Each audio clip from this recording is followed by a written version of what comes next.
Robot Damacy Tall Geese 1. Hey, what's up again everybody? It's Robert184, 2Rs2Bs, Gundam.TK, and today I'm excited to be bringing you another Robot Damacy review, this time Gundam Wings Tall Fowl here in the form of the Tall Geese 1. February 2013 release, and it sells for $3,800 MSRP, and this is one of the few things that we've been getting lately from regular Gundam Wing and not Endless Waltz.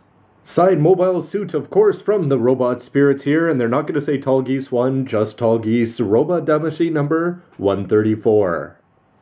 And don't forget, you can get this and lots more great stuff, even plastic gyoza, from Hobbylink Japan, links down below. Gundam Wing, of course, kicking things off in terms of Gundam fandom in the West, more or less here. And if you want to go back, this is the old classic one in the old school manga here from Tokida Koichi. He of great fame from Astray and everything, going all the way back to V. But yes, this one is not Endless Waltz here, so it's not going to have anything to do with the glory of the losers or Frozen Teardrop. And I think for some old school fans, that is going to be a good thing. The box tour for Robot Damacys for me is always going to start with that great looking left side over here as you get a great shot of all of the toys up against them. Don't forget that you can check out reviews of all of these.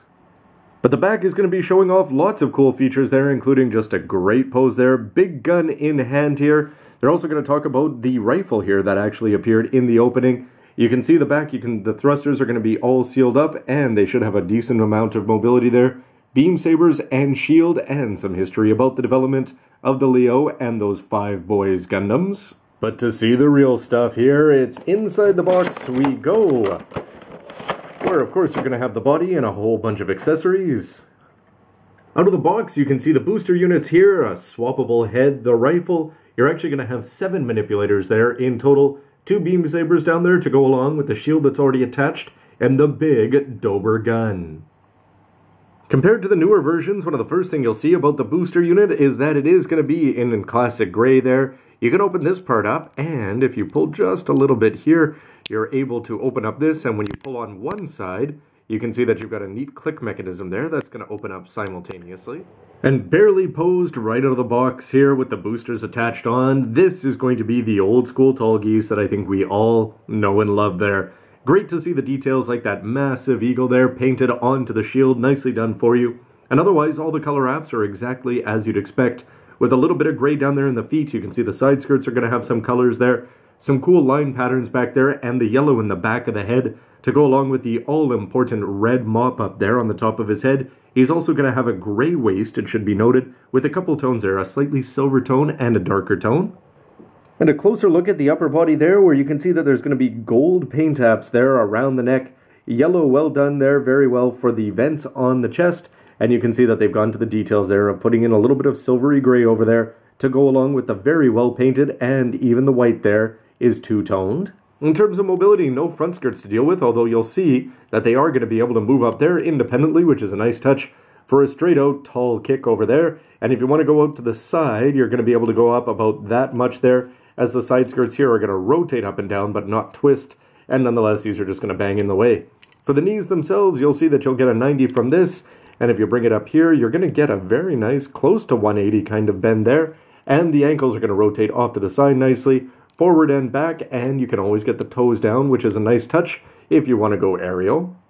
And the front of the knee is pretty cool, as you can see that this white part is going to stay on the inside until you reach a certain point, and then it's going to come down, so you're not going to have a horribly ugly gray knee there, and it's going to look cool pretty much from whatever angle you look at it from. Upper body now, where you're going to be able to twist it off to the side, and it's going to stay in there quite nicely, and front and back, you can see that he's got a great range of motion there, a little bit of cheating down there with the waist moving, but nonetheless fantastic forward and back there. Rotation, not so much. The head is going to look good here, as you can see that this neck part is going to move up and down, and the head itself can rotate around and showing off the nice details there, mop up your floors. And for the shoulders themselves, you'll see that they're on a gray part there, which is going to move up and down. This part will rotate around. Remember, that's going to bring the booster forward there, which is going to look very, very awkward. And the bend here for the elbows, look at that. It's going to go all the way up, touch the shoulder there, and rotate around down there, which is looking good. And the shield here is going to be very easy to dislodge, as is pretty much everything here. You can see the very Leo-ish round shoulders there. the arms are going to pop off at the drop of a hat, and there aren't going to be any yellow details there on the inside that we've come to expect. But you can see that there's going to be a lot of articulation up here for this part here, if it's not dislodging itself there. The great part is going to move up and down. You can rotate this around, you can rotate this part around, and you've got this arm down here, which is on a ball joint, and this can twist inside. So you should have no problem getting the beam sabers out that you can just see down here. This will just pop out, and onto the back for the actual thrusters themselves. These will move up and down, rotate around, and, but not so much, side to side. Height comparison, bad guy that he is here, piloted by Zechs Marquise. You can see that he's still going to have a massive height advantage, despite being the familiar white colors here, and his mop is going to make him even higher, and the thrusters on the back will tower over most V-fins.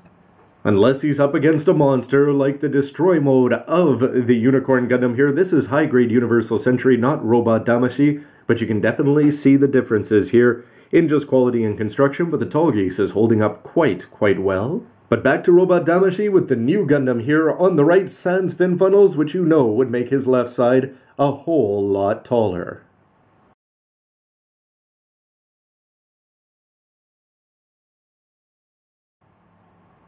The rifle here, unfamous as it is just going to be one color there, although they are going to add a little bit of blue there for the scope.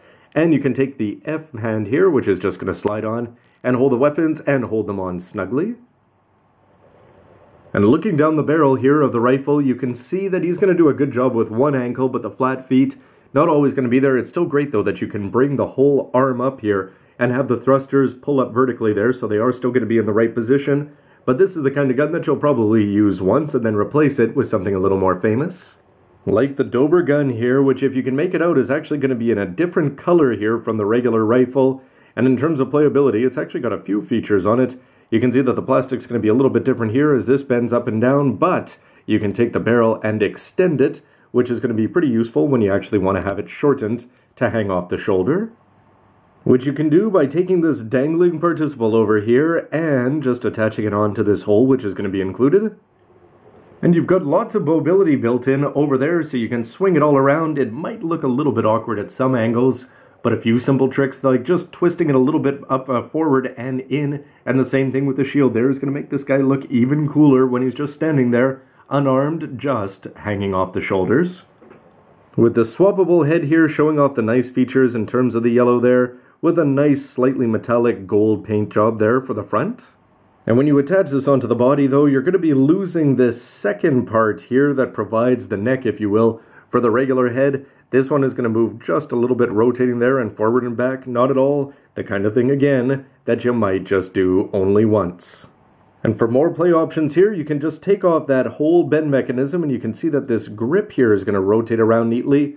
Put in this hand, take out one of the beam sabers, and even though they're giving you 7 hands in total, which means this is only going to give you the thumbs up Fonzie here for the right hand. Would have been nice if they had given you one for the left and the right, as they do give you 2 sabers. And here he's got a much more traditional shield holding technique here. You can move it around all over the place and rotate the handle. The thrusters, you can have them going in whatever direction you want to indicate his momentum, or the fact that he's done a quick turn here. But the beam saber is going to look good. I'm a big fan of that thumbs up grip there. And it's something, again, medieval, simple, old school, and very cool.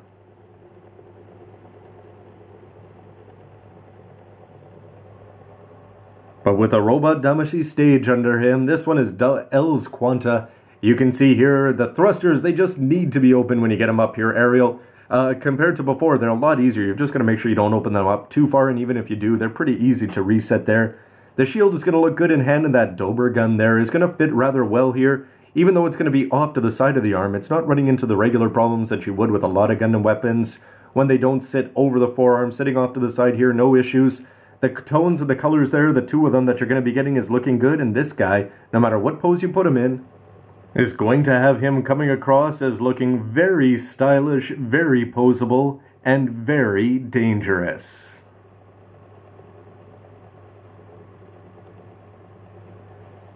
With some final thoughts here, I've got to say that right out of the box, he's going to look great with color apps well painted on here, not a mark displaced there, and it's just great to see him in the classic colors to begin with here. A few problems, well, it would be nice if we had a second beam holding hand over there, And some of the details, like you've just got to be a little bit careful there when you're opening up the thrusters.